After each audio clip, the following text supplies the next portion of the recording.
Tinju Naga Penggetar Langit. Bagian 60. Feng Yuan dan Xiao Yun melayang bersama di atas tembok kota Housa. Dan serbuan siluman yang dikatakan oleh wali kota tersebut belum muncul. Sehingga menimbulkan keraguan. Apakah benar ada serbuan siluman? Atau jangan-jangan itu hanya kabar bohong saja? Mereka datang! Seru salah satu anggota klan Guan yang ditugaskan memantau kedatangan para siluman tersebut 1 mil dari kota Housa. Semua bersiap untuk bertarung. Walaupun kebanyakan wajah mereka tampak pucat karena ini pertama kalinya bagi mereka bertempur melawan amukan siluman. Bentuk formasi bertahan, seru Diaken Fan Bao. Rana utusan dewa dan Rana Tianzun akan menyerbu ke barisan depan. Katanya lagi. Wei Long mengerutkan keningnya. Karena hanya ada 4 ranah Tianzun dan total 25 ranah utusan dewa yang hampir semua adalah anggota Pavilion Sanghui. Apakah dia akan sengaja mengorbankan kami? Gerutunya dalam hati tanpa bisa membantah perintah Fan Bao.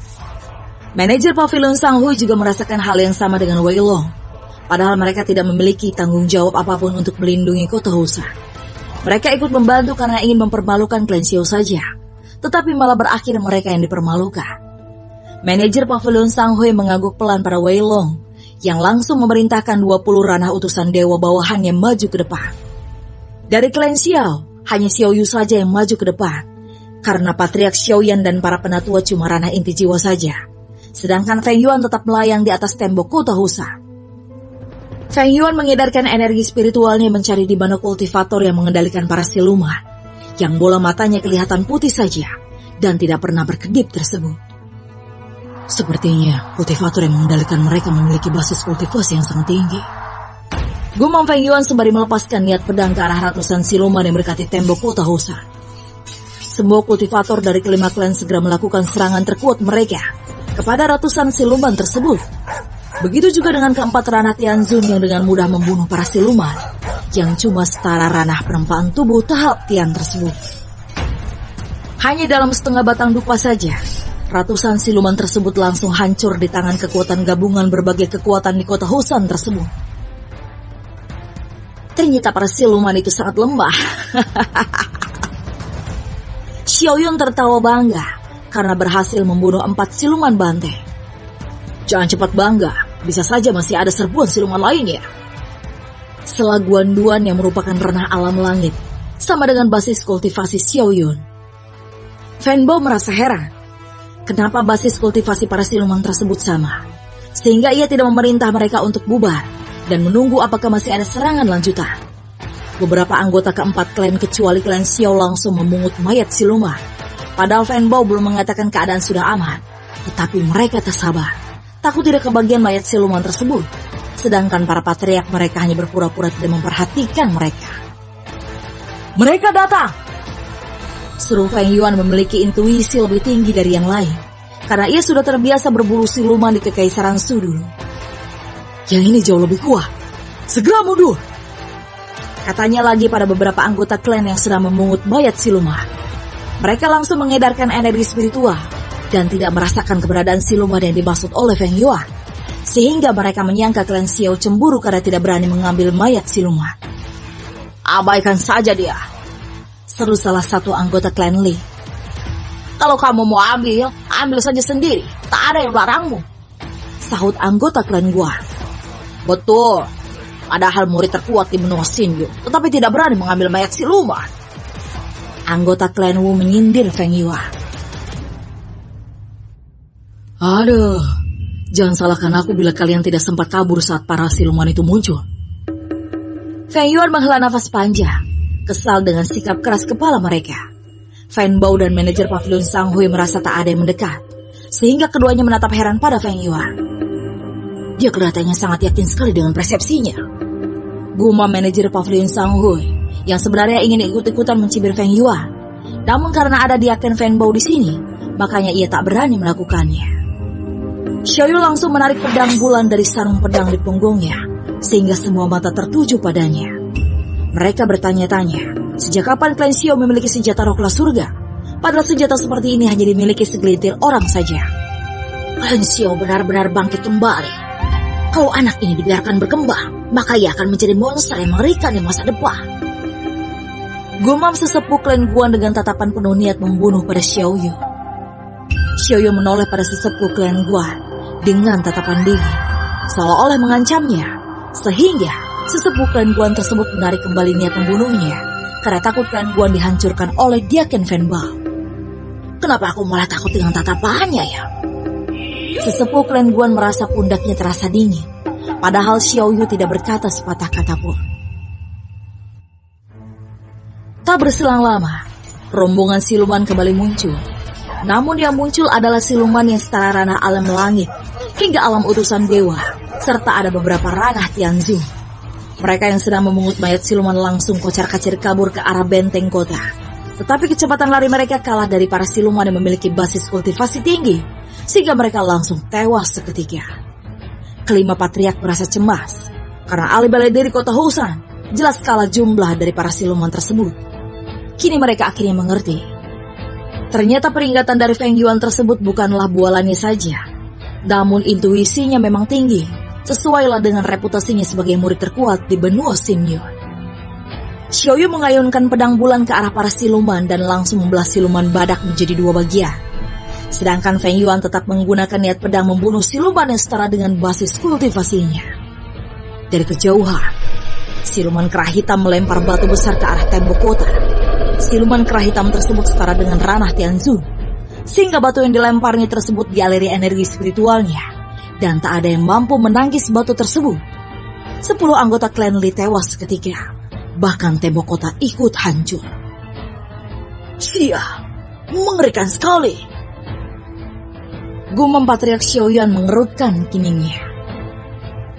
Tuan Weilong, apakah Anda bisa mengatasi siluman kerah hitam itu? Tanya Fanbao yang merasa siluman kerah hitam itu sangat berbahaya, karena ia terus-menerus melempar batu besar dari jarak jauh.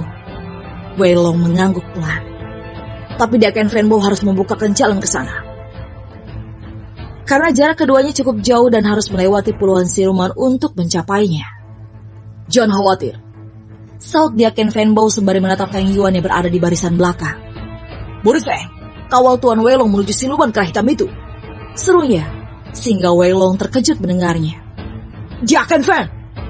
Setelah Weilong, jangan khawatir, dia tak akan mati melewati siluman serba ini. Saut Diaken Fanbao yang merasa Feng Yuan sangat kuat, karena mampu bertahan dari keroyokan assassin Clan He. Belum lagi dulu Diaken Fanbao pernah menjalankan misi bersama Feng Yuan, dan murid nakal itu membunuh siluman ikan yang telah menewaskan banyak ahli bela diri dari klan besar. Tetapi ia malah menghancurkan tubuh siluman ikan itu tanpa menderita luka sedikit pun. Feng Yuan mengerutkan keningnya dan terpaksa mengikuti perintah Diaken Fanbao, sembari mengeluarkan pedang matahari yang membuat semua orang terkejut karena muncul lagi senjata roh kelas surga. Weilong akhirnya mengerti dari mana kepercayaan diri Diaken Fanbao berasal. Ternyata muridnya memiliki senjata yang sangat hebat. Dia kemudian menyerbu ke dalam kerumunan siluman yang diikuti oleh Feng Yuan di belakangnya. Dengan pedang roh kelas mistik di tangannya, Weilong dengan mudah mengalahkan siluman yang setara ranah alam inti jiwa yang menghalangi jalannya. Belum lagi roh bela diri harimau yang membabi buta menerkam para siluman tersebut. Feng Yuan tak banyak melakukan gerakan. Ia hanya membantu membunuh siluman yang masih hidup, yang ditinggalkan oleh roh bela diri harimau milik Weilong, dan diam-diam memasukkan mayat siluman tersebut ke cincin dimensinya. Namun ia masih meninggalkan beberapa mayat siluman agar tidak dicurigai oleh Weilong, karena dia yang membunuh siluman, dan malah Feng Yuan yang memanennya. Kalau Weilong tahu, maka ia pasti akan murka sekali. Di sisi lain, Xiao Yu menunjukkan kehebatannya dalam bertarung. Ia tidak seperti yang biasanya, hanya menjadi beban pada suaminya. Bahkan Xiao Yu dapat menahan bongkahan batu besar yang dilemparkan oleh siluman kerah hitam, yang mengandung energi spiritual ranah Tianzhu. Dia sangat hebat. Gumam Diaken Fanbao yang sesekali melirik ke arah Xiao Yu untuk memastikan agar tidak ada pihak yang mencoba melukainya diam-diam. Karena keberadaannya pasti membuat semua pihak di kota Housan merasa cemburu atas bakatnya yang menentang langit. Walaupun ia ranah alam utusan dewa, tetapi kekuatannya hampir setara dengan ranah Tianzhu. Diaken Fanbao menilai kekuatan Xiao Yu. Berkat Xiao Yu, anggota klan Xiao tidak mengalami kerugian besar seperti yang dialami klan lain, di mana anggota klan mereka banyak yang tewas oleh serangan jarak jauh siluman kera hitam dan serudukan para siluman lainnya. Siluman kera hitam langsung mengalihkan perhatiannya pada Wei Long. Ia kemudian berhenti melempar bongkahan batu besar ke arah tembok kota Housa dan melompat ke arah Wei Long sembari meninjunya.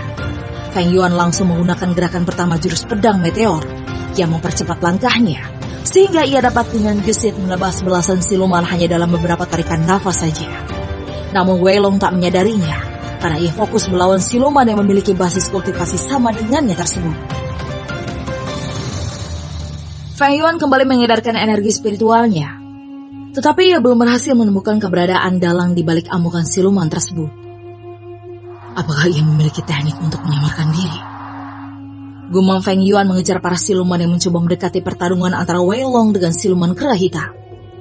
Feng Yuan tidak melepas aura pembunuh yang dapat membuat ciut nyali para siluman, karena para siluman ini tidak memiliki kesadaran lagi, sehingga buang-buang energi saja untuk menggunakannya. Feng Yuan melayang di udara setelah membunuh hampir 50 siluman dan menoleh ke arah tembok kota Housa.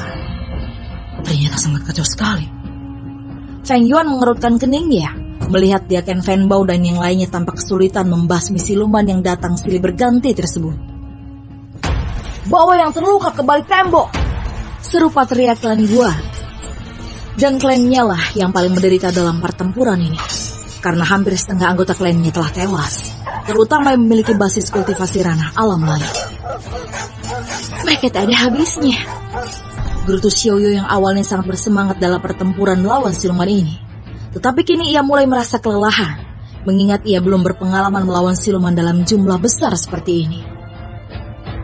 "Xiaoyu, mundurlah ke belakang tembok bila kamu kelelahan," seru Diaken Fanbao melirik ke arahnya. "Pertarungan besar seperti ini pasti menelan korban jiwa, jadi jangan salahkan dirimu bila tidak bisa melindungi yang lainnya." Fanbao tak ingin mental Xiaoyu terpuruk setelah rekan-rekan di sekitarnya mulai tumbang satu persatu.